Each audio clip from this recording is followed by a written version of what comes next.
ஒரு விவாகரத்து வழக்கு எந்தெந்த ஊரில் நம்மளால் தாக்கல் செய்ய முடியும்? விவாகரத்து வழக்கு தாக்கல் செய்யணும் அப்படின்னு சொன்னால், ஒன்று, திருமணம் எந்த இடத்துல எந்த ஊரில் நடந்ததோ அந்த ஊரில் இருக்கிற நீதிமன்றத்தில் நம்மளால் விவாகரத்து வழக்கு தாக்கல் செய்ய முடியும்.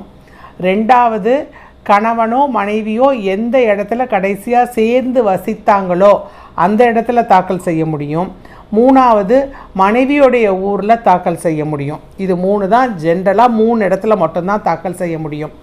ஆனால் மனைவி பெட்டிஷனராக இருக்கும் பொழுது, மனைவி டிவோர்ஸ் வழக்கு தாக்கல் செய்யும் பொழுது அவங்க முதல்ல தாக்கல் செஞ்சுருந்தாங்கன்னா, அப்போது மனைவி எந்த ஊரில் இருக்கிறாங்களோ, உதாரணத்துக்கு மனைவியோட சொந்த ஊர் சென்னையாக இருக்கலாம், இப்போ அவங்க வசிக்கிறது பார்த்திங்கன்னா வேறு எங்கேயாவது திருச்சியில் இருக்கலாம், இல்லை மதுரையில் இருக்கலாம். அந்த மாதிரி இருக்கிற சமயத்தில் மனைவி திருச்சியில் வேலை செஞ்சாலும் சரி, இல்லை மதுரையில் வேலை செஞ்சாலும் சரி, அவங்க எந்த ஊரில் இருக்கிறாங்களோ அந்த ஊரில் அவங்க தாராளமாக விவாகரத்து வழக்கு தாக்கல் செய்யலாம். எப்போது மனைவி பெட்டிஷனராக இருக்கும்பொழுது மட்டும்தான். கணவர் பெட்டிஷனராக இருந்தால் அந்த மாதிரி தாக்கல் செய்ய முடியாது. திருமணம் நடந்த இடம், கடைசியாக 2 பேரும் சேர்ந்து வாழ்ந்த இடம், அல்லது மனைவியோட ஊர், இந்த இடத்துல மட்டும்தான் கணவரால் விவாகரத்து வழக்கு தாக்கல் செய்ய முடியும்.